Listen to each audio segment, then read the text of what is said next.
الحمد لولیہ والصلاة والسلام علی نبیہ وآلہ وصحبہ وبارک وسلم۔ قال اللہ تعالی وتبارک فی القرآن المجید والفرقان الحمید فی شان حبیبہ مخبرا وآمرا ان اللہ وملائکتہ یصلون علی النبی یا ایہا الذین آمنوا صلوا علیہ وسلموا تسلیما۔ اللہم صلی علی سیدنا و مولانا محمد معدن الجود والکرم وآلہ وصحبہ وبارک وسلم۔ حمد و تعریف و توصیف اللہ جل مجدہ الکریم کی ذات بابرکات کے لیے، جو خالق کائنات بھی ہے اور مالک شش جہات بھی۔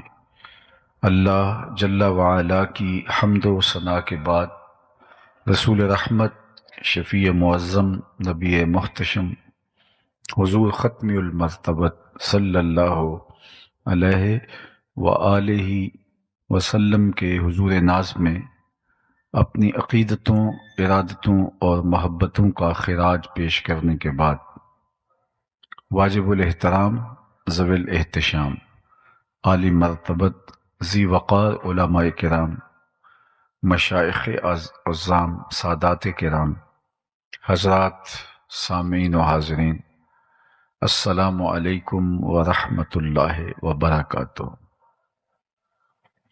ماہ منور ربیع الاول شریف اپنی تمام توانائیوں کے ساتھ جلوہ ساماں ہے۔ میں اور آپ اس ماہ نور میں اپنے آقا و مولا حضور ختم المرتبت صلی اللہ علیہ وآلہ وسلم کہ حضور اپنی عقیدتوں، ارادتوں اور محبتوں کا خراج پیش کرتے ہیں۔ آپ کے شہر میں کئی ایک اجتماعات منعقد ہوئے، حضور کے ذکر کا چراغاں ہوا، اہل علم نے آپ اس عنوان سے بہت کچھ عطا فرمایا۔ آج میری اور آپ کی خوش بختی ہے کہ ہم ایک بار پھر اپنے آقا و مولا حضور نبی رحمت صلی اللہ علیہ وآلہ وسلم کے ذکر جاں کے لیے، ذکر دل فریب کے لیے، ذکر روح پرور کے لیے یہاں وقت نکال کر بیٹھنے کی سعادت پا رہے ہیں۔ اللہ تعالیٰ میری اور آپ کی حاضری کا ایک ایک لمحہ اپنی بارگاہ میں قبول فرمائے۔ حضور کا تذکرہ رحمت اہل ایمان کے لیے قلبی تسکین، روحانی فرحت اور بشاشت کا سبب اور ذریعہ ہے۔ جب کسی کے لبوں پہ حضور کے نام کا چراغاں ہوتا ہے تو اس کی ٹھنڈک روحوں تک اترتی ہے اور جی چاہتا ہے کہ آقا کریم کے تذکرے کی خوشبوئیں مہکتی رہیں، دلوں کو سرشاری میسر آتی رہے اور روحوں کو تازگی نصیب ہوتی رہے۔ اور یہ ذکر اس مہینے پر موقوف نہیں ہے، ماہ ربیع الاول سے پہلے بھی یہ ذکر جاری تھا، اس مہینے کے بعد بھی یہ ذکر جاری رہے گا، بلکہ یہ ذکر حضور کی آمد سے پہلے بھی جاری تھا اور قیامت تک جاری رہے گا، بلکہ بروز قیامت دنیا حضور کی عظمتوں کو دیکھ رہی ہوگی۔ میرے امام نے کہا تھا، فقط اتنا سبب ہے انعقاد بزم محشر کا، ان کی شان محبوبی دکھائی جانے والی ہے۔ وہ منظر کتنا عالی شان ہوگا جب اللہ کی مخلوق در بدر گھومتی ہوئی واپس آ کے کھڑی ہوگی تو حضور جلوہ گر ہوں گے اور فرمائیں گے، آنا لہا، آؤ میں تمہارے لیے ہی آیا ہوں۔ اور لوگوں کی بخشش و مغفرت کا پروانہ لیے حضور تشریف فرما ہوں گے، اللہ کے حضور سجدہ ریزی کریں گے اور اس امت کی بخشش اور نجات کا ذریعہ بنیں گے۔ میرے امام نے یہاں کیا خوب کہا تھا، پیش حق مجدہ شفاعت کا سناتے جائیں گے، آپ روتے جائیں گے ہم کو ہنساتے جائیں گے، وسعتیں دی ہیں خدا نے دامن محبوب کو، جرم کھلتے جائیں گے اور وہ چھپاتے جائیں گے۔ تو وہ منظر کتنا دل آویز ہوگا، روح پرور ہوگا، ایمان کو تازگی دینے والا۔ تو آج ہم اپنے اس آقا و مولا حضور ختمی المرتبت کا شکرانہ ادا کرنے کے لیے یہاں جمع ہے۔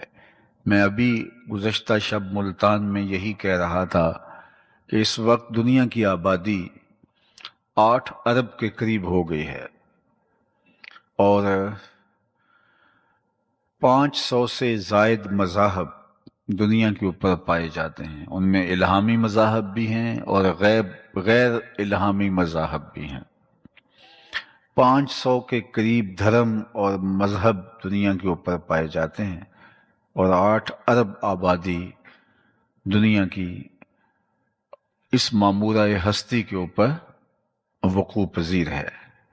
میں اور آپ اگر مسلمانوں کے گھر پیدا ہوئے ہیں تو یہ کوئی حادثہ نہیں ہے، یہ کوئی اتفاق نہیں ہے، یہ کوئی ہماری کسی محنت اور نیکی کا ثمرہ نہیں ہے۔ ہم نے کوئی ٹوکن نہیں دیا تھا کہ اس کے نتیجے میں ہمیں اس امت میں پیدا کیا گیا۔ یہ محض اللہ کا کرم ہے کہ ہم حضور کے غلام بن کے آئے ہیں۔ جب ہم ماں کی بولی بھی نہیں سمجھتے تھے، جب لہجے سے بھی آشنا نہیں تھے، جب حروف کے معانی سے شناسائی بھی نہیں تھی، تو ہمارے کان میں عربی میں اذان دی گئی۔ گویا ہمارے والد مؤذن کو مسجد سے بلا کے لائے اور ہمارے کان میں اذان دلوائی، تو یہ اس بات کا اعلان تھا کہ مبارک ہو، تو حضور کا غلام بن کے آ رہا ہے۔ میری خوش قسمتی میں تیرا امتی، یہ میرے مقدر، میرے بخت کہ میں حضور کا غلام ٹھہرا، یہ آپ کے بخت کہ آپ حضور کے غلام ٹھہرے۔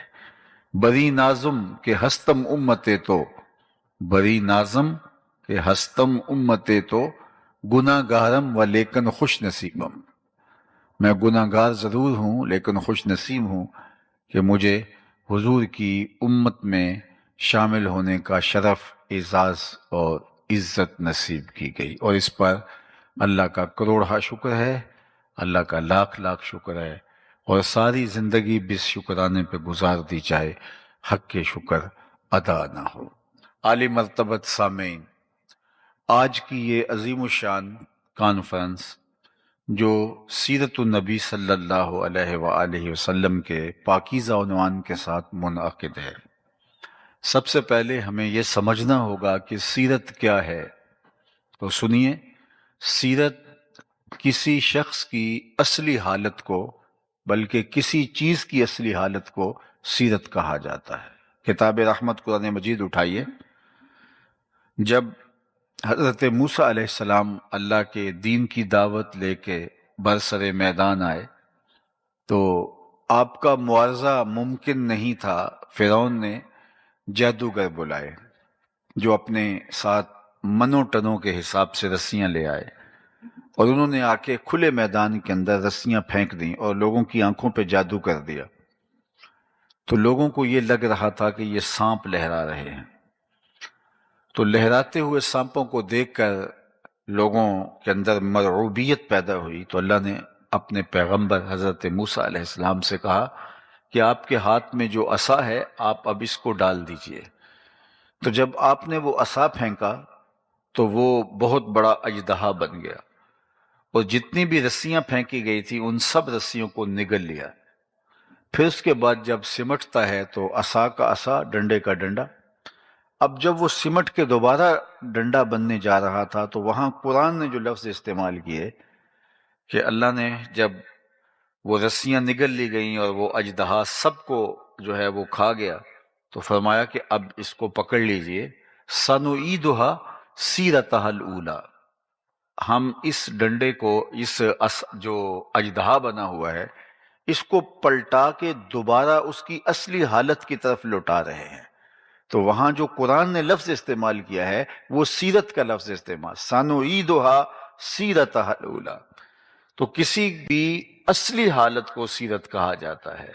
تو پھر یہ سمجھ آئی کہ اگر کوئی شخص گاہک سے ہنس ہنس کے بول رہا ہو تو ہم یہ نہیں کہہ سکتے کہ یہ خوش اخلاق ہے، یہ اس کی مجبوری بھی ہو سکتی ہے، کاروباری مجبوری۔ الیکشن کے دنوں میں کوئی امیدوار آپ کو جفیاں ڈال رہا ہو تو یہ اندازہ کرنا مشکل ہے کہ یہ بہت خلیق ہے، بڑا خوش خلق ہے، یہ بڑا انسان دوست ہے۔ اس کی اصلی حالت نہیں ہے، اس وقت غرض کی بنیاد پر اس کی ایک عارضی حالت ہے۔ یہ الیکشن کے بعد دیکھا جائے گا کہ اس کی حالت کیا ہے، اصلی حالت بعد میں کھل کے سامنے آئے گی۔ عمومی طور پہ کسی شخص کی اصلی حالت اس کی بیوی کے سامنے، اس کی ماں کے سامنے، اس کے اہل خانہ کے سامنے ہوتی ہے۔ اسی لیے اللہ کے محبوب علیہ السلام نے فرمایا خیرکم خیرکم لأہلہ وانا خیرکم لأہلی، تم میں سب سے بہتر وہ ہے جو اپنے اہل خانہ کے ساتھ بہتر ہے، اور میں تم میں سب سے زیادہ اپنے اہل خانہ سے بہتر ہوں۔ ازواج مطہرات کے ساتھ حضور کا جو رویہ تھا، حضور علیہ السلام کا جو سلوک تھا، وہ کتنا دل آویز ہے۔ اللہ اکبر، ذرا غور کیجئے، جب حضور کا وصال ہوتا ہے تو حضور کے نکاح میں اس وقت 9 ازواج تھیں۔ 9 ازواج میں سے کسی ایک کو بھی شکایت نہیں تھی کہ مجھے وقت پورا نہیں ملا، مجھے انصاف نہیں ملا، مجھے میری ضرورتیں میسر نہیں آئیں، اور مجھے شفقتیں میسر نہیں آئیں، اور یہ آسان کام نہیں ہے۔ اور یہ اللہ کے پیارے محبوب صلی اللہ علیہ وآلہ وسلم کی سیرت ہے۔ اور یہ نہیں کہ کوئی فارغ شخص ہو تو وہ ہر ایک کو پورا وقت دے دے، تو یہ بھی چلو بات ماننے میں آ جاتی ہے۔ حضور کی مصروفیت کا عالم ان ایام میں کیا ہے، ذرا ملاحظہ کیجئے۔ یہ جو مدینہ المنورہ کے 10 سال ہیں، میں آپ سے ایک بات کرتا ہوں، ہمارے دیہاتوں میں ایک بات ہوتی ہے، شہر کے لوگ بھی اس مزاج سے آگاہ ہیں، کہ اگر زندگی میں 302 کا ایک کیس آ جائے تو آدھی زندگی کھا جاتا ہے، اگرچہ وہ جھوٹا ہی کیوں نہ ہو۔ 302 کا ایک کیس اگر کسی کے اوپر ڈال دیا جائے تو آدھی زندگی وہ کیس لے جاتا ہے۔ لیکن ان 10 سالوں کے اندر میرے اور آپ کے آقا و مولا نے 27 جنگیں لڑی ہیں، ذرا غور کیجئے، 27 جنگیں لڑی ہیں ان 10 سالوں کے اندر۔ یہ ہے مصروفیت کا عالم، قیامت تک آنے والے انسانیت کو منشور حیات دیا ہے، یہ ہے حضور کی مصروفیت کا عالم۔ اللہ کے محبوب کی زندگی کے روز و شب لوگوں کے اندر گزرتے ہیں، کبھی بازار میں جا نکلتے ہیں اور ان کو اسلوب تجارت سکھاتے ہیں، آنے والے وفود سے ملاقات ہوتی ہے، کبھی لوگوں کی بیمار پرسی کرتے دکھائی دیتے ہیں، کبھی حضور کسی کے جنازے کے لیے تشریف فرما ہو رہے ہیں۔ حضور 5 نمازیں خود پڑھاتے تھے مسجد نبوی کے اندر، صفہ کے چبوترے پہ بیٹھ کے پڑھنے والوں کو سبق حضور خود دیا کرتے تھے۔ اللہ کے محبوب نے اسفار بھی کیے ہیں، خطوط بھی لکھے ہیں، خطوط لکھوائے ہیں، وفود بھیجے ہیں۔ اللہ کے محبوب نے مختلف لوگوں کی حوصلہ افزائی کی ہے، اچھائی کی ترغیب دی ہے، برائی سے عملاً منع کیا ہے۔ یہ حضور کی زندگی کے روز و شب ہیں، اور سارا دن یوں گزرتا ہے، اور جب رات گہری ہوتی ہے تو حضور مصلی پہ کھڑے ہو جاتے ہیں، حتیٰ تتورم قدماہ، یہاں تک کہ مبارک قدم جو ہیں ان میں ورم آ جاتا ہے، اور میرا رب رب ہو کے کہتا ہے، اے چادر اوڑھنے والے، ساری رات جاگا نہ کر، کبھی سو بھی لیا کر۔ یہ ہے حضور کی زندگی کے روز و شب۔ کسی نے ٹائم مینجمنٹ سیکھنی ہو تو وہ اللہ کے رسول سے سیکھے۔ آج کی تاریخ میں سب سے زیادہ جن چیزوں کو اہمیت دی جا رہی ہے اور جس پہ زیادہ تحقیق اور ریسرچ چل رہی ہے، ان میں سے ایک چیز ٹائم مینجمنٹ ہے۔ لوگوں کے پاس وقت سکڑ گیا ہے، کام زیادہ ہو گئے، تو لوگ یہ پوچھتے ہیں کہ تھوڑے وقت کے اندر زیادہ کام کیسے کریں۔ تو اب حضور کی زندگی کے 10 برس دیکھ لیں، 27 جنگیں بھی ہیں، اور لوگوں کو اسلوب زندگی بھی سکھایا۔ اللہ کے محبوب نے صفہ کے چبوترے پہ بیٹھ کے پڑھنے والے تمام صحابہ کو قیامت تک آنے والے مسائل کا حل بھی دیا۔ گھر میں ام المومنین کو جو ہے وہ تمام خواتین کے مسائل بھی سکھائے، اور آقا کریم علیہ السلام نے آنے والے وفود سے ملاقات بھی کی، اور 9 ازواج میں سے کسی ایک خاتون کو بھی شکایت نہیں ہے کہ مجھے وقت پورا نہیں ملا ہے۔ اللہ اکبر۔ تو یہ حضور کی زندگی ہے، تو ٹائم مینجمنٹ حضور سے سیکھیں۔ اور آج لوگ کہتے ہیں کہ وقت بچانے کا بہترین طریقہ یہ ہے کہ آپ اپنے کام، ضروری کام خود کریں، اس سے بہت سارا کام وقت بچتا ہے، اور یہ آپ حضور کی سیرت سے سیکھ سکتے ہیں۔ اللہ کے محبوب علیہ السلام ایک سفر میں ہیں، تو ایک جگہ پہ پڑاؤ کیا، تو کوئی چولہا سیدھا کرنے لگا، کوئی گوشت کاٹنے لگا، کوئی اور ضرورت کے لیے کھانے کی تیاری میں لگ گیا، تو آقا کریم بھی ایک سمت چل دیے۔ تو صحابہ نے کہا حضور آپ کہاں تشریف لے جا رہے ہیں؟ فرمایا علیہ جمع الحطب، میں لکڑیاں جمع کر کے لاتا ہوں۔ تو لوگوں نے کہا حضور ہم خادم ہیں، ہم کس لیے؟ تو فرمایا کہ میں یہ پسند نہیں کرتا کہ لوگ کام کریں اور میں معتبر بن کے بیٹھا رہوں۔ اللہ اکبر۔ ہمارے تو خادم صاحب یہ ٹشو کا ڈبہ بھی پاس لے کے کھڑے ہوتے ہیں کہ ہمارے لیڈر ٹشو بھی خود نکال نہیں پاتے، تو کیا انہوں نے امت سازی کا عمل کرنا ہے؟ جو گلاس میں پانی خود نہ ڈال سکیں، جو ٹشو نہ اٹھا سکیں، تو وہ کس طرح امت سازی کا عمل کریں گے؟ حضور نے فرمایا علیہ جمع الحطب، میرے اوپر لکڑیاں جمع کرنا ہے، اور حضور لکڑیاں جمع کر کے لائے تاکہ ان کاموں کے اندر میرا بھی برابر کا حصہ ہو۔ غزوہ خندق کے موقع پر آپ جانتے ہیں کہ کیا حال ہوا؟ بھوک کی شدت ہے، اور شدت کی وجہ سے انہوں نے اپنے اپنے پیٹ پہ پتھر باندھے ہوئے تھے، اور جب برداشت سے کام باہر ہونے لگا تو کچھ لوگ حضور کے پاس آئے اور شکایت کی کہ حضور اب تو بھوک کی اتنی شدت ہے، دیکھیے پیٹ کے اوپر پتھر باندھ لیے ہیں، اب تو جو ہے وہ کام نہیں ہو پا رہا۔ تو حضور نے ان کو کوئی تسلی آمیز صرف لفظ دینے کی بجائے اپنے پیٹ سے کپڑا اٹھایا، تو لوگوں نے دیکھا کہ حضور کے پیٹ پہ دو دو پتھر بندھے ہوئے تھے۔ اگر ان کے پیٹ پہ ایک پتھر بندھا ہے تو حضور کے بطن اقدس کے اوپر دو پتھر بندھے ہوئے تھے۔ تو پھر انہوں نے جو جذبہ اور جوش کے ساتھ میدان عمل کے اندر جو ہے وہ کود کے نعرہ لگایا، وہ یہ تھا نحن الذین بایعوا محمدا، ہم وہ ہیں جن کا پیر یہ ہے، ہم وہ ہیں جن کا مرشد گرامی یہ ہے، ہم وہ ہیں جنہوں نے حضور کے ہاتھ پہ بیعت کی ہے۔ پھر وہ پوری ہمت کے ساتھ، توانائی کے ساتھ میدان عمل میں موجود پائے گئے، اور پھر حالات کے رخ کو پلٹ کے رکھ دیا۔ تو یہ حضور کی سیرت طیبہ ہے۔ حضور اپنے کام خود کرتے تھے، اپنی ضرورتوں کی تکمیل خود کرتے تھے، گھر جاتے تھے تو گھر والوں کے ساتھ حضور علیہ السلام جو ہے وہ کام کاج میں مدد کرواتے تھے۔ آج تو ہماری تاریخ کے اندر کوئی ہی مرد ہوگا جو اپنے اہل خانہ کے ساتھ جا کے ہاتھ بٹاتا ہوگا۔ بعض اوقات ہم میاں بیوی اکٹھے باہر سے کسی سفر سے آ رہے ہوتے ہیں، تو طاقتور مرد ہوتا ہے، خاتون کمزور ہوتی ہے، لیکن گھر جا کے مرد جا کے لیٹ جاتا ہے اور عورت کچن میں چلی جاتی ہے، اور مرد کو کبھی خیال نہیں آیا کہ دونوں میں سے کمزور وہ ہے، اور ایک جیسا سفر ہم کاٹ کے آئے ہیں، زیادہ تھکن اس کو آئی ہوگی، لیکن میں اب اس کو مزید کام پہ لگا رہا ہوں، اور خود میں لیٹ گیا ہوں، اور جو ہے وہ خود استراحت کرنے لگا ہوں۔ تو آج شاید کوئی مرد ہوں گے کچھ لوگ، لیکن تھوڑے مرد ہیں جو اپنی خواتین کے ساتھ باقاعدہ ہاتھ بٹاتے ہیں۔ لیکن میرے اور آپ کے آقا و مولا حضور ختمی المرتبت، ہماری جانیں ان پہ قربان، ہمارے ماں باپ ان پہ قربان، ہماری اولادیں ان پہ قربان۔ آقا کریم کونین کے مالک ہو کے گھریلو خواتین کے ساتھ ان کی مدد کروایا کرتے تھے، گھر کے کام کاج حضور اپنے ہاتھ سے فرما لیا کرتے تھے۔ یہ حضور کا طریق تھا، یہ حضور کا انداز تھا۔ حضرت ام المومنین سیدہ عائشہ رضی اللہ تعالی عنہا فرماتی ہیں، جب ان سے پوچھا گیا کہ آپ ہمیں حضور کی سیرت کے بارے میں کچھ بتائیے، چونکہ میں نے عرض کیا ابتدا میں کہ بیوی سے بہتر مرد کو کوئی نہیں جانتا، خاتون سے زیادہ اس کے شوہر کو کوئی نہیں جانتا۔ تو حضرت عائشہ سے جب پوچھا گیا کہ آپ حضور کی بہت قربت پائی ہے، آپ بتائیے حضور کی سیرت کیا تھی؟ تو انہوں نے برجستہ جواب دیا، کانا خلقہ القرآن، اے مخاطب تو نے قرآن نہیں پڑھا؟ حضور کی سیرت دیکھنی ہے تو دیکھ، جو قرآن کہہ رہا ہے وہی حضور کی سیرت ہے۔ قرآن جہاں روکتا ہے وہاں حضور نہیں پائے جاتے، اور جہاں قرآن دیکھنا چاہتا ہے حضور صف اول میں کھڑے نمایاں نظر آ رہے ہیں۔ حضور کی سیرت قرآن ہے، گویا قرآن اسلام کی تھیوری ہے، اس کا پریکٹیکل دیکھنا ہے تو ذات رسالت مآب صلی اللہ علیہ وآلہ وسلم کو دیکھنا۔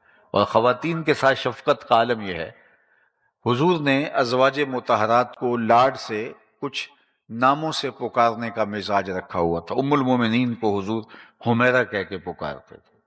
عورت کی، خاتون کی، بیوی کی تھکن اتر جاتی ہے جب مرد اس کو لاڈ سے کسی مخصوص نام سے پکارتا ہے۔ تو اللہ کے محبوب علیہ السلام حضرت عائشہ رضی اللہ تعالی عنہا کو حمیرہ کہہ کے پکارتے تھے۔ تو فرماتی ہیں کہ ایک دن حضور تشریف لائے تو میرے ہاتھ میں آب خورا تھا، پانی کا پیالہ تھا، اور میں پانی پی رہی تھی۔ تو جو ہی حضور گھر میں داخل ہوئے اور مجھے پانی پیتے ہوئے دیکھا تو فرمایا عائشہ تھوڑا سا میرے لیے بھی چھوڑنا۔ تو فرماتی ہیں کہ میں نے پانی چھوڑ دیا، حضور نے میرے ہاتھ سے آب خورا لے لیا اور پھر پانی پینے لگے تو رک گئے۔ پھر مجھ سے مخاطبت کرتے ہوئے فرمایا عائشہ ذرا بتانا تم نے ہونٹ کہاں لگائے تھے؟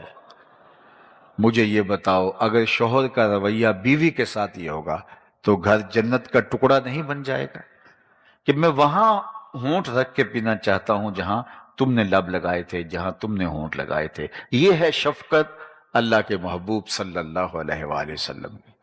ام المومنین سیدہ عائشہ رضی اللہ تعالیٰ عنہ فرماتی ہیں کہ حضرت خدیجہ الکبریٰ رضی اللہ تعالیٰ عنہ کے وصال کے بعد اللہ کے محبوب علیہ الصلوۃ والسلام ان کا ذکر کرتے، ان کے لیے جانور ذبح کرتے اور گوشت کے ٹکڑے ان کی سہیلیوں کے گھروں میں بھیجتے۔ تو ایک دن مجھ سے نہ رہا گیا تو میں نے کہہ دیا، چونکہ میرا ان سے جو رشتہ تھا، میں نے کہا حضور اللہ نے آپ کو بہتر ازواج عطا کر دی، آپ اس خاتون کا ذکر نہیں چھوڑتے بڑھاپے کی وجہ سے جس کے ہونٹوں کے گوشے رنگ بدل گئے تھے۔ تو آقا کریم علیہ الصلوۃ والسلام نے فرمایا عائشہ مجھے خدیجہ کے بارے تکلیف نہ دینا، جب پورے مکے نے میرا انکار کیا تھا اس نے میرا اقرار کیا تھا، اور فرمایا میں اس کو کبھی نہیں اس کا ذکر کبھی نہیں چھوڑ سکتا۔ فرماتے ہیں پھر اس کے بعد میں نے کبھی بات نہیں کی۔ تو یہ تھا حضور کا خلق، یہ تھا حضور کا کردار اور ازواج کے ساتھ حضور کا رویہ۔ بلکہ حضرت خدیجہ الکبریٰ رضی اللہ تعالی عنہا سے ہی حضور کی سیرت سن لیجئے، اور یہ اعلان نبوت سے قبل کی سیرت ہے جو ام المومنین بیان کر رہی ہیں۔ جب پہلی وحی نازل ہوئی حضور کے قلب اطہر پر تو قرآن تو پہاڑوں پہ بھی نازل ہوتا تو وہ بھی ریزہ ریزہ ہو جاتے۔ یہ تو حضور کا دل تھا، قلب اطہر تھا جو سہار گیا اس وحی کو، لیکن اس کا ایک احساس تھا جو حضور پا رہے تھے، اور حضور کو سردی کی فیلنگ آ رہی تھی۔ تو پہلی وحی کے بعد جب حضور گھر آئے تو فرمایا یا خدیجہ زملونی، مجھے چادر اوڑا دو، مجھے سردی لگ رہی ہے، اور فرمایا مجھے اندیشہ جاں ہے۔ وہ ایک کیفیت تھی حضور کے اوپر۔ تو ام المومنین نے حضور کو تسلی دیتے ہوئے فرمایا کہ آپ پریشان نہیں ہوں گے، کلا واللہ لا یخزیک اللہ ابدا، آپ کا رب آپ کو کبھی بھی بے آبرو نہیں ہونے دے گا، آپ کا رب آپ کو کبھی بھی پریشان نہیں ہونے دے گا، آپ کی عزت پہ حرف نہیں آنے دے گا۔ کیوں؟ ذرا سنیے، یہ حضور کی سیرت ہے جو برجستہ ام المومنین نے بیان کی ہے۔ حضور آج نبوت کا بتا رہے ہیں، آج پہلی وحی نازل ہو رہی ہے، لیکن ام المومنین حضور کا کردار بتا رہی ہیں۔ کلا واللہ لا یخزیک اللہ ابدا انک لتصل الرحم وتحمل الکلہ وتکسب المعدوم وتقری الضیف وتصدق الحدیث وتعین علی نوائب الحق۔ یہ ام المومنین کے لفظ ہیں کہ آپ کا رب آپ کو کبھی بھی تنہا نہیں چھوڑے گا، پریشان نہیں ہونے دے گا، آپ کی آبرو پہ حرف نہیں آنے دے گا۔ کیوں؟ انک لتصل الرحم، آپ صلہ رحمی کرتے ہیں، رشتہ داروں کے ساتھ سلوک اچھا کرتے ہیں۔ اللہ اکبر! جو یہ چاہے کہ اس کی عمر میں برکت ہو اور اس کے رزق میں برکت ہو، وہ رشتہ داروں کے ساتھ سلوک اچھا کرے گا۔ رشتہ داروں کے ساتھ اچھا سلوک کرنے سے رزق میں برکت پیدا ہوتی ہے اور عمر میں اضافہ ہوتا ہے۔ بعض لوگ کہتے ہیں ہم تو اچھا کرتے ہیں لیکن وہ اچھا نہیں کرتے تو پھر ہم بھی پیچھے ہٹ گئے ہیں، کوئی ایک قدم پیچھے ہٹے گا تو ہم 10 قدم پیچھے ہٹیں گے، تو یہ تو کوئی کمال نہ ہوا۔ اگر کسی نے اچھا سلوک کیا اس کے بدلے میں ہم نے آگے سے اچھا سلوک کیا تو یہ تو کوئی بڑی بات نہیں ہے، یہ تو کوئی بھی کرے تو اس کے ساتھ اچھا سلوک کیا جاتا ہے۔ کوئی برا سلوک کرے پھر بھی اچھائی کرنا اس کے ساتھ کمال یہ ہے۔ یہ ہے آپ کا اور میرا حوصلہ کہ ہم اس کے ساتھ کیا سلوک کرتے ہیں، رشتہ داروں کے کھردرے رویے کے باوجود، ان کے نامناسب سلوک کے باوجود ان کے ساتھ اچھا سلوک کرنا۔ آپ اگر مجھے پوچھیں بہترین صدقہ کون سا ہے تو بہترین صدقے کی مختلف صورتیں ہیں، ان میں سے ایک صورت بہترین صدقے کی یہ ہے، افضل ترین جو صدقات ہیں ان میں سے ایک صورت یہ ہے کہ نادار ناراض رشتہ دار کو صدقہ دیا جائے۔ یعنی آپ کا رشتہ دار جو آپ کا مخالف ہے، کسی وجہ سے کمزور ہو گیا، تو اس کو جو صدقہ دیا جائے گا، اس کی جو مدد کی جائے گی، وہ افضل صدقوں میں شمار ہوگی۔ کیوں؟ اس لیے کہ نفس اس کا طالب نہیں ہوگا، اور نفس کبھی اس کو پسند نہیں کرے گا کہ یہ تو ساری زندگی ہمیں توڑنے میں لگا رہا، آج اگر یہ کمزور ہوا ہے تو اس کو اور دبا دیا جائے۔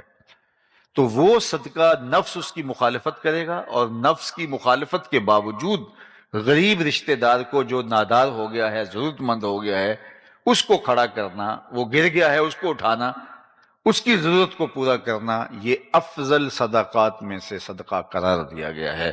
تو آئیے میں اور آپ رشتہ داروں کے ساتھ اچھا سلوک کر کے حضور علیہ الصلوۃ والسلام کی سیرت اپنی زندگی کا حصہ بنائیں۔ مجھے بتائیے، آپ کی برادری نے، قریش کے لوگوں نے آپ کے ساتھ مکے میں کیا سلوک کیا تھا؟ اس قدر عجیب سلوک کیا کہ اللہ کے محبوب علیہ السلام کو شہر مکہ چھوڑنا پڑا اور مدینہ المنورہ کی جانب ہجرت فرما گئے۔ وہ اپنے گھر کا کوڑا لا کے حضور کے گھر کے سامنے ڈال دیتے۔ عقبہ بن ابی معیط نے حضور کے گلے میں کپڑا ڈال کے تو دیے۔ حضور سجدہ ریز تھے تو حضور کے اوپر اوجریاں ڈالی گئیں۔ کیا کیا اذیتیں حضور کو نہیں پہنچائی گئیں۔ لیکن آج سن 8 ہجری کو اللہ کے محبوب فاتح بن کے دوبارہ مکے آتے ہیں، تو یہ سارے سرداران قریش یہ تھر تھر کانپ رہے تھے، اور انہیں لگتا تھا آج گردنیں اتریں گی۔ تو آقا کریم نے سب کو بلایا اور بلا کے کہا کہ بتاؤ میں تمہارے ساتھ کیا سلوک کروں۔ تو ان کو یہ تھا گردنیں اتریں گی، لیکن یہ لجاجت سے کہنے لگے، آپ کریم باپ کے کریم بیٹے ہیں، ہم آپ سے خیر کی توقع رکھتے ہیں۔ اور انہیں یہ تھا کہ چلو گردنیں اترنے سے بچ جائیں، شہر بدر تو کیا ہی جائے گا، ہمیں شہر سے تو نکال ہی دیا جائے گا، لیکن کم از کم جان بخشی ہو جائے۔ لیکن ان کی آنکھیں پھٹی کی پھٹی رہ گئیں، اور ان کی حیرانی کی انتہا نہ رہی جب انہوں نے کہا آپ کریم باپ کے کریم بیٹے ہیں، ہم آپ سے خیر کی توقع رکھتے ہیں۔ تو آقا کریم نے فرمایا اذهبوا انتم الطلقاء، جاؤ تم سب آزاد ہو، آج میں تم سے وہی کہوں گا جو میرے بھائی یوسف نے اپنے بھائیوں سے کہا تھا، علیکم الیوم، آج تم سے کوئی مواخذہ نہیں ہوگا۔ وہ جان کے دشمن، اللہ اکبر، جنہوں نے حضور کو اذیتیں پہنچائی تھی صرف چند ایک کے علاوہ، اور وہ بھی انتہائی بدترین لوگ تھے جن کے قتل کا حضور نے حکم دیا، باقی سب لوگوں کو حضور نے معاف فرما دیا۔ یہ تھا حضور کا سلوک، یہ تھا حضور کا رویہ، یہ تھا حضور کا طرز معاشرت۔ میں اور آپ اپنے آپ کو نرم دل بنائیں، اپنے دلوں کے اندر ایک دوسرے کے لیے رقت پیدا کریں، نرمی پیدا کریں۔ ہر وقت جو ہے وہ غصے میں بھرے رہنا، ہر وقت تلے رہنا لڑنے پر، یہ کوئی بڑی بات نہیں ہے۔ حضور علیہ السلام کی سیرت کا جو عکس ہمارے سامنے آتا ہے وہ شفقتوں کا ہے، محبتوں کا ہے، وہ صلہ رحمی کا ہے، حسن سلوک کا ہے۔ حضور سے زیادہ کوئی مسکرانے والا نہیں تھا۔ حضور کے رویے دل آویز تھے اور لوگوں کو مو لیتے تھے۔ اللہ اکبر، ہمیں وہی کردار اپنی زندگیوں میں لانا ہے۔ بعض ہنگامی مواقع پہ، بعض جنگی صورتوں میں سختی کا فرمانا وہ ایک الگ امر ہے، لیکن عمومی رویہ حضور کی سیرت کا جو نمایاں عکس ہے وہ شفقت والا اور محبت والا جو ہے وہ عکس ہے، اور ہمیں وہی اپنی زندگی کے اندر اتارنا چاہیے۔ ہر وقت جو ہے وہ غصے سے بھرے ہوئے نہ رہیں، اور یہ ہم کہیں کہ ہم بڑے غصے والے ہیں، یہ کوئی بات نہیں۔ حضور خلیق تھے، حضور نرم دل تھے۔ اللہ نے خود قرآن میں فرمایا لو کنت فظا غلیظ القلب لانفضوا من حولک، اے محبوب اگر تو سخت مزاج ہوتا، ترشرو ہوتا، تو اتنے لوگ آپ کے گرد کبھی بھی جمع نہ ہو پاتے۔ یہ لوگوں کا ہجوم جو آپ کے گرد جمع ہوا ہے، یہ آپ کی شفقتوں اور آپ کی رحمتوں کا نتیجہ ہے، اور اللہ نے اپنے محبوب کو رحمت للعالمین بنا کر مبعوث فرمایا تھا۔ انک لتصل الرحم، آپ صلہ رحمی کرتے ہیں۔ دوسری بات جو ام المومنین نے بیان فرمائی وہ یہ تھی وتحمل الکلہ، جس کا کوئی بوجھ اٹھانے والا نہیں، حضور آپ اس کا بوجھ اٹھاتے ہیں۔ وتکسب المعدوم، اور جس کا کوئی کمائی کرنے والا نہیں، اس کی ضرورت کو آپ پورا کرتے ہیں۔ اپنے لیے کمانا یہ بڑی بات نہیں ہے، اوروں کے لیے کمانا۔ اپنے لیے جینا یہ بڑی بات نہیں ہے، اوروں کے لیے جینا۔ آپ نے کبھی درختوں کو دیکھا ہوگا، اپنی چھاؤں میں خود نہیں بیٹھتے۔ درخت اپنا پھل اوروں کو دان کرتے ہیں، اپنا پھل کبھی خود نہیں کھاتے۔ اور اسی طرح آپ نے جانوروں کو دیکھا ہوگا کہ وہ اپنا دودھ خود نہیں پیتے، اپنا دودھ اوروں کو دان کرتے ہیں، اوروں کی ضرورتوں کو پورا کرتے ہیں۔ جو اوروں کی ضرورتوں کو پورا کرتا ہے وہ نافع وجود اللہ اس کو دیر تک باقی رکھتا ہے، اور جو اوروں کی ضرورتوں کی تکمیل نہیں کرتا، اپنی زندگی جیتا ہے، خود غرضی کی زندگی جیتا ہے، پھر وہ کچھ عرصے کے بعد مٹا دیا جاتا ہے، اس کا تشخص بھی باقی نہیں رہتا۔ خیر الناس من ینفع الناس، لوگوں میں سے بہتر وہ ہے جو لوگوں کے لیے جو ہے وہ بہتر ہے۔ اللہ کے مخلوق کے لیے اس کا وجود نافع ہے، اور مخلوق کے لیے رحمت کا پاکیزہ وجود ہی اللہ کے محبوب علیہ الصلوۃ والسلام کا پیکر تھا، اور ہمیں اسی کی تعلیم دی گئی ہے۔ تو جس کا کوئی کمانے والا نہیں تھا، حضور اس کے لیے کماتے تھے، اس کی ضرورت کو پورا کرتے تھے۔ جس کا کوئی بوجھ اٹھانے والا نہیں تھا، حضور اس کا بوجھ اٹھاتے تھے، اس کی ضرورتوں کو پورا کرتے تھے۔ چوتھا وصف حضور کا بیان فرمایا، وَتَقْرِ الضَّيْفَ، آپ اونچے درجے کے مہمان نواز ہیں۔ حضور مہمان نوازی شعار رکھتے تھے، یہ بات ذہن میں رکھیے۔ مہمان اپنی قسمت کا کھانا آپ کے دسترخوان پہ آ کے کھاتا ہے، وہ آپ کی قسمت نہیں اٹھاتا، اپنی قسمت کا کھانا آپ کے دسترخوان پہ آ کے کھاتا ہے، رحمتیں لے کے آتا ہے، برکتیں چھوڑ کے جاتا ہے۔ تو کبھی بھی تنگ دل نہیں ہونا چاہیے مہمان سے، اس نے آپ کا بالکل نہیں کھایا، اس نے اپنے مقدر کا آپ کے دسترخوان پہ کھایا ہے۔ فقیر تو اس کو پسند کرتے ہیں کہ ان کے دسترخوان پہ آئیں اور لوگ کھاتے رہیں۔ بلے شاہ نے کہا تھا، اٹ کھڑکے دکڑ وجے تتا ہووے چلہ، آن فقیر کھا کھا جامن راضی ہووے بلا۔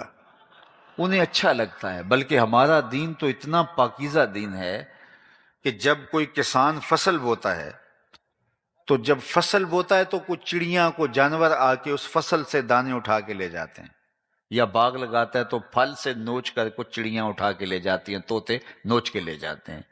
تو وہ جانور، وہ چڑیاں، وہ طوطے، وہ باقی چیزیں جو آپ کی فصل سے دانے اپنے حصے کے اٹھا کے لے جاتے ہیں، اللہ تعالیٰ کسان کے نامہ اعمال میں وہ صدقے کے طور پہ لکھ دیتا ہے، اس کا بھی اس کو اجر ملتا ہے۔ حالانکہ ان کی قسمت کا دانہ اللہ نے وہاں رکھا ہوا تھا، وہ اپنی قسمت کا اٹھا کے لے گئے ہیں، لیکن کسان کے نامہ اعمال کے اندر بھی جس نے کھیتی لگائی اور اس کو سینچا اور پانی دیا، اللہ اس کے نامہ اعمال کے اندر درج فرما دیتا ہے۔ تو مہمانوں سے دل تنگ نہیں ہونا چاہیے، مہمانوں کے لیے دل کی کشادگی ہونی چاہیے۔ حضرت ابراہیم علیہ السلام کی تو عادت یہ تھی کہ مہمان کے بغیر کھانا ہی نہیں کھاتے تھے، اور یہ بات ذہن میں رکھیے، جو کھانا مہمان کے ساتھ کھایا جائے اس کا حساب نہیں ہوتا۔ اللہ اکبر۔ تو جب بھی انہیں بھوک لگتی تو کھانا تیار کرواتے، اہل خانہ سے، اور کوئی مہمان ڈھونڈنے نکل جاتے۔ ایک دن کوئی 80 سال کا بوڑھا ملا، اس کو کہا کہ آؤ کھانا تیار ہے۔ وہ مسافر تھا، گزر رہا تھا، گھر لے آئے، دسترخوان پہ بٹھایا۔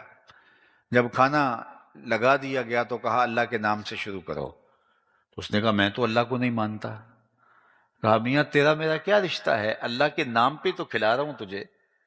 اس نے کہا میں روٹی کے چند ٹکڑوں کے لیے اپنے بتوں کا نام نہیں چھوڑ سکتا، میں تمہارے رب کا نام نہیں لوں گا، اگر کھانا دینا ہے تو ٹھیک ہے، نہیں دینا تو یہ جا رہا ہوں۔ فرمایا اگر تو اتنی غیرت رکھتا ہے بتوں کی تو ٹھیک ہے تیری مرضی، اٹھ کے چلا گیا۔ وہ چلا گیا تو جبریل حاضر خدمت ہو گئے۔ اللہ اکبر، اے ابراہیم تو نے میرا ایک بندہ ناراض کر دیا۔ مالک وہ تیرا بندہ تھا، تیرا نام لینا بھی اس کو گوارا نہیں تھا۔ کہا اس کی عمر کتنی ہوگی؟ مالک کوئی 80 کے پیٹے میں ہوگی۔ کہا اتنا عرصہ ہو گیا نا کہ میں اس کو کھلا رہا ہوں، تم ایک دن نہیں کھلا سکے؟ اب حضرت ابراہیم ڈھونڈنے نکلے ہیں اس شخص کو، وہ پہاڑ چڑھ رہا تھا، دور سے آواز دیو میاں آ جا، کھانا ٹھنڈا ہو رہا ہے۔ اس نے کہا ضرور آ جاتا ہوں لیکن تیرے رب کا نام نہیں لوں گا۔ کہا نہ لینا، آ جا۔ کہا اس وقت تو بڑے غصے میں تھا، کیا ہوا اتنی جلدی مزاج بدل گیا؟ کہا اسی رب کا پیغام آیا ہے کہ میں بھی تو 80 سال سے کھلا رہا ہوں، ایک دن تو اگر کھلا دے گا تو کیا ہوگا؟ کہ اچھا تیرا رب اتنا کریم ہے تو کھانا بعد میں کھاؤں گا، پہلے اپنے رب کا غلام بنا لے۔ تو مہمان کے ساتھ کھانا کھانا یہ سعادت مندی ہے، اور فقیروں کا تو شیوا ہے۔ حضرت سیدنا الشیخ عبد القادر الجیلانی علیہ رحمہ و رضوان، حضور غوث اعظم علیہ رحمہ فرماتے ہیں، آدھا فقر بھوکوں کو کھانا کھلانا اور برہنہ بدن لوگوں کو لباس پہنانا ہے، باقی سارے کا سارا آدھا بنتا ہے۔ باقی آپ کی ریاضتیں، آپ کی عبادتیں، آپ کی چلہ کشیاں، آپ کے اوراد، وظائف، اشغال، باقی جو کچھ بھی ہے وہ آدھا فقر بنتا ہے۔ آدھی فقیری بھوکوں کو کھانا کھلانا اور برہنہ بدن لوگوں کو لباس پہنانا ہے۔ تو فرمایا کہ وَتَقْرِ الضَّيْفَ، حضور آپ لوگوں کو کھانا کھلاتے ہیں، ضرورت مندوں کی ضرورت کو پورا کرتے ہیں، آپ کا رب آپ کو کبھی بھی تنہا نہیں چھوڑے گا، پریشان نہیں ہونے دے گا۔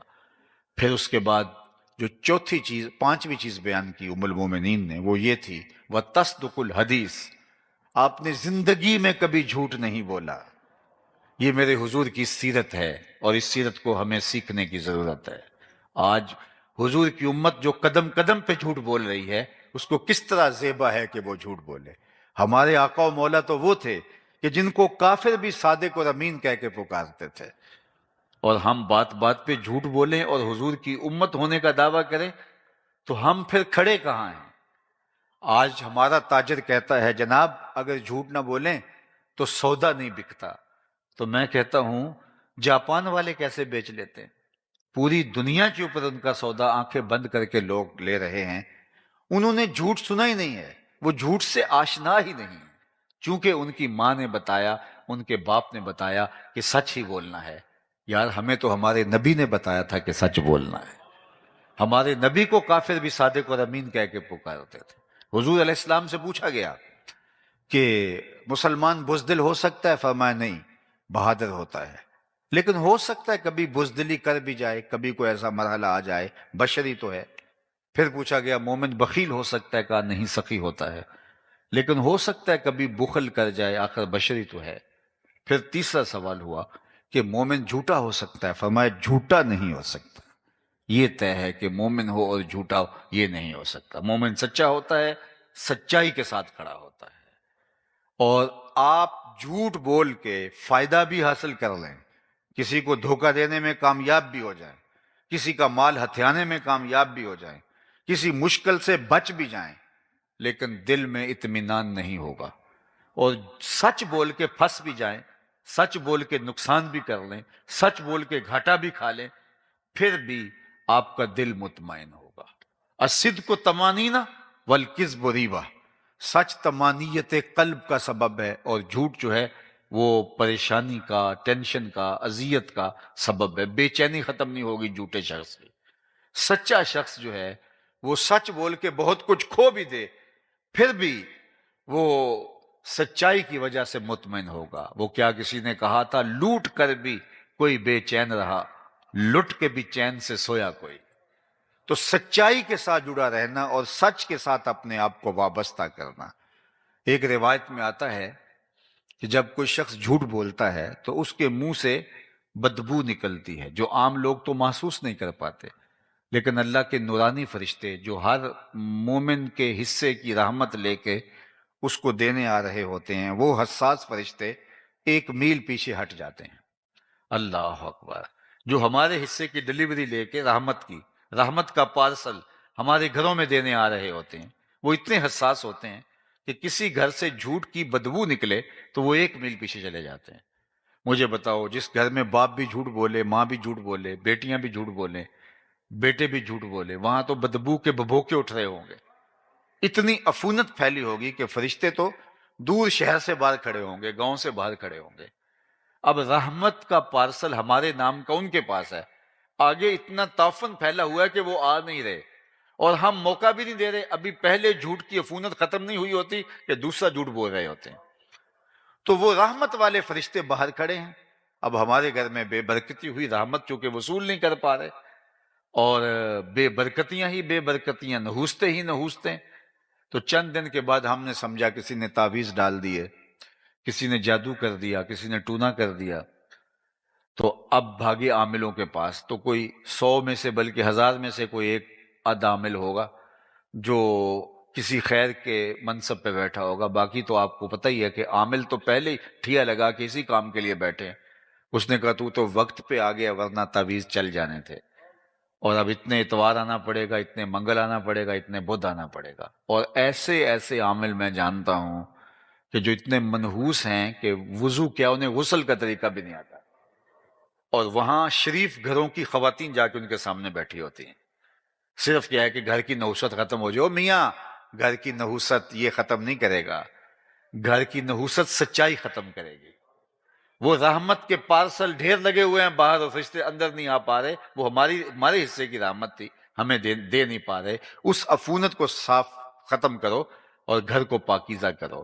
جس گھر میں قرآن کھلتا ہوگا اس گھر میں رحمتیں اتریں گی، جس گھر میں مصلے بچتے ہوں گے اس گھر میں رحمتیں اتریں گی، جس گھر میں درود پڑھا جاتا ہوگا اس گھر میں رحمتیں اتریں گی، اور جس گھر میں جھوٹ ہوگا، مکر ہوگا، فریب ہوں گے، دھوکہ دہی ہوگی، تو پھر آپس میں لڑائیاں، غلط فہمیاں، فساد، بے برکتی، رزق آتا ہے کثرت کے ساتھ، جانے کا پتہ نہیں چلتا، بیماریاں اور ایسی بیماریاں جو لا علاج ہیں، مصیبتیں، ٹینشن، عجیب قسم کی چیزیں اس گھر کا گھیرا کر لیں گی اس جھوٹ کی وجہ سے۔ تو آئیے میں اور آپ اپنی زندگی کو جو ہے وہ سچ کے ساتھ جوڑیں۔ ہمارے آقا و مولا حضور ختمی المرتبت صادق بھی تھے اور میرے حضور امین بھی تھے۔ امین ایسے کہ حضور کے گھر کا جب گھراؤ کیا ہوا ہے، ذرا دیکھو تو صحیح، کائنات میں کوئی ایسی کوئی مثال ہی نہیں ملتی۔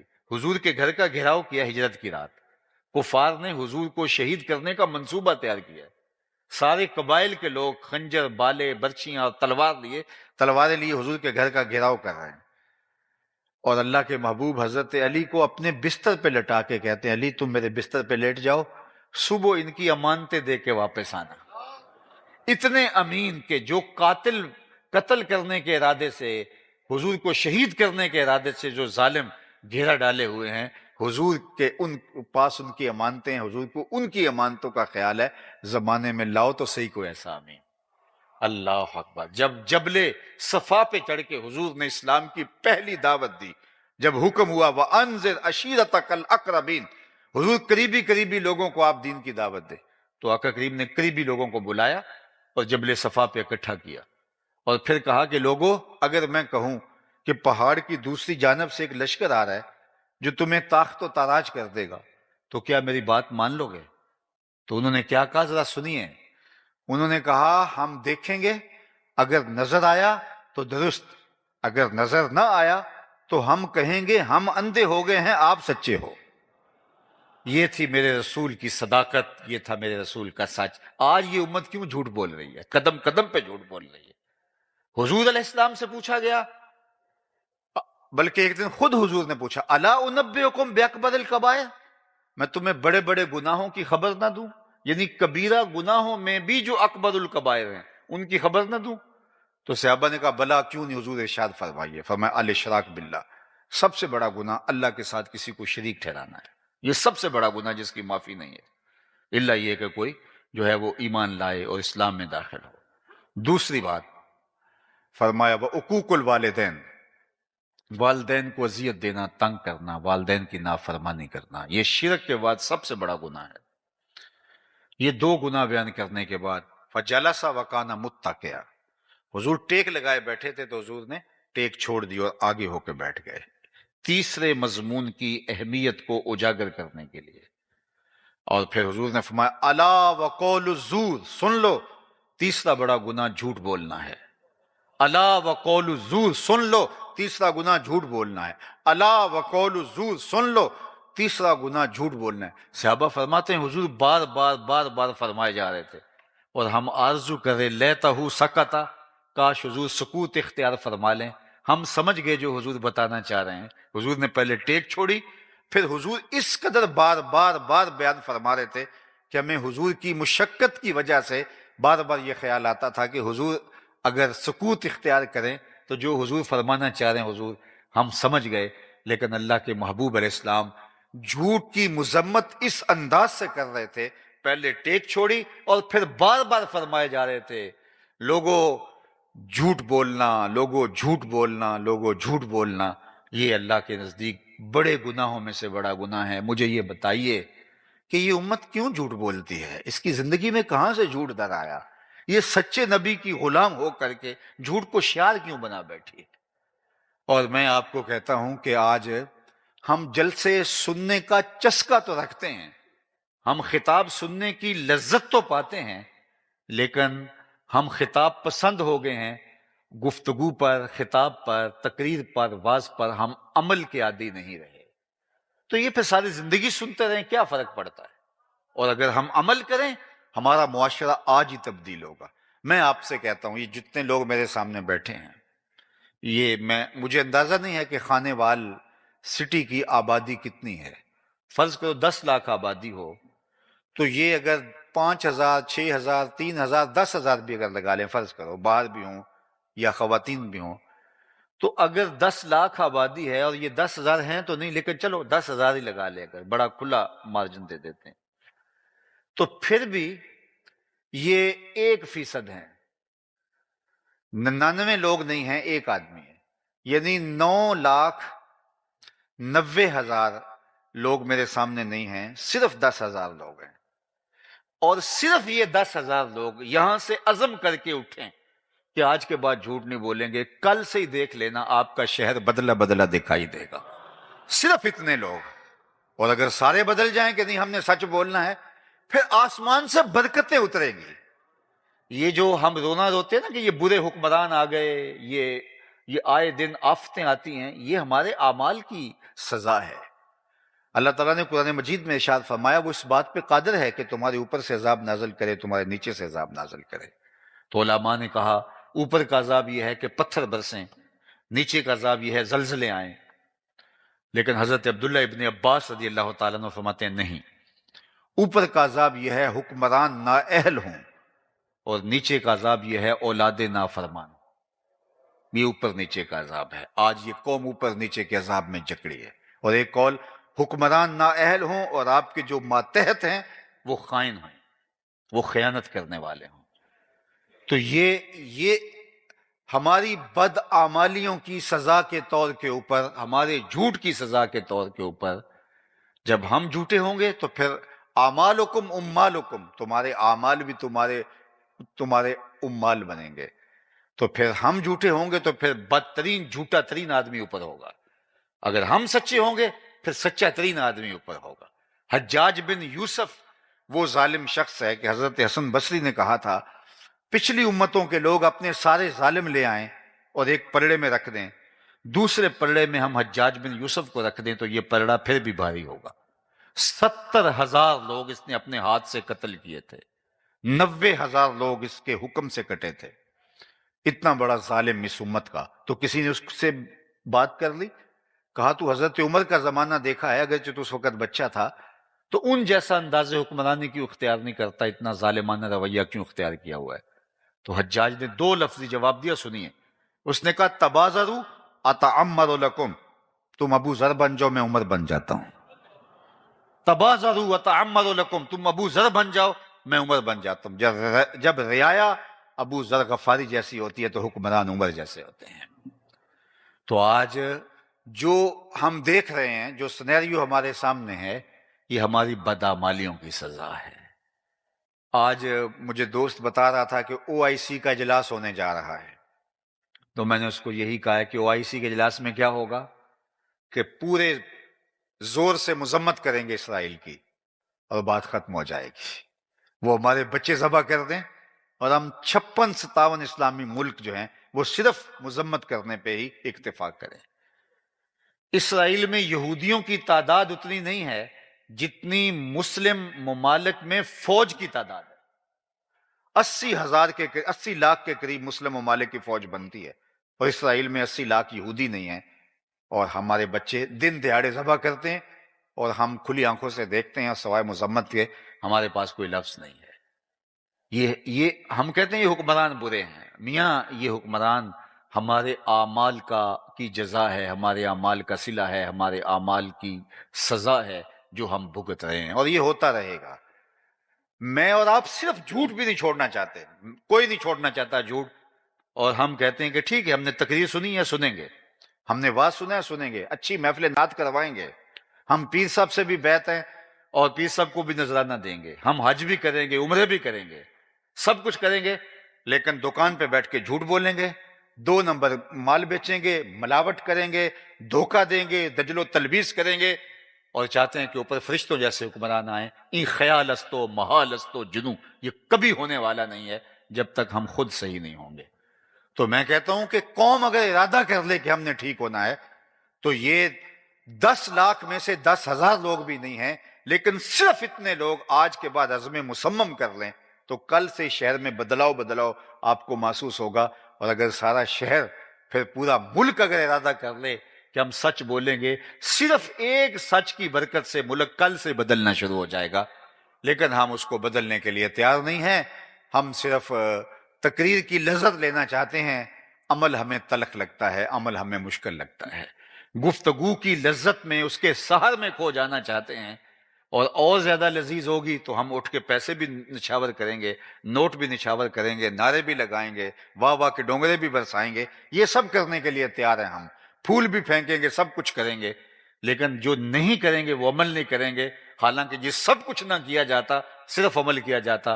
تقریر کا مقصد یہ تھا، واز کا مقصود یہ تھا، مدعا یہ تھا، اور یہ جلسے منعقد اسی لیے ہوتے ہیں کہ ان پر عمل کیا جائے، لیکن جو مقصود ہے اس کو چھوڑا، اور جو چیزیں مقصود نہیں تھی ان کو ہم نے اختیار کر لیا۔ تو میرے اور آپ کے آقا و مولا اس کائنات کے سب سے سچے انسان تھے، اور دنیا کو بتایا کہ سچ کیا ہوتا ہے اور سچائی کے ساتھ کیسے جڑا جاتا ہے۔